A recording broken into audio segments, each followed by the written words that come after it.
I want to invite you to our workshop, Overcoming Neuropathy Naturally.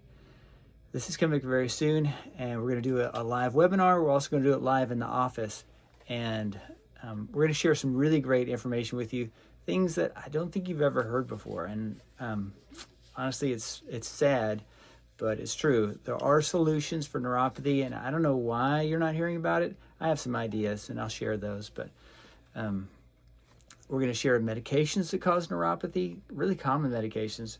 We're going to share lifestyle habits that cause neuropathy, and we're going to share solutions, most importantly, that can help people restore from neuropathy. If you would have asked me 3 years ago, what can you do for neuropathy? I would have said, well, hopefully we can stop it, at least slow it down. I'm pretty confident we could do that.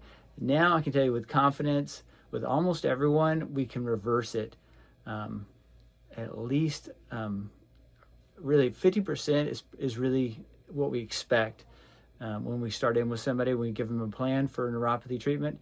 If we can get 50%, but often it's much more than that. I'll share with you a couple case studies of people that have had near 100% relief. But we expect at least 50% if we start up, and we had a really good success with that. It does take work. It's not just like popping one pill and you're good to go, and that stuff you see on the internet. And it maybe work for some people, but it really doesn't work for most people. We have a really comprehensive approach. We start with a comprehensive history and then a really good exam, find out exactly what's going on, and then we give you a treatment plan that we really feel confident will give you significant results. There's some home therapy, there's some office therapy, but join us for the workshop and we'll give you more details. We'd love to help you out, or you can just call our office and we can get started. All right, have a wonderful day. May God bless you.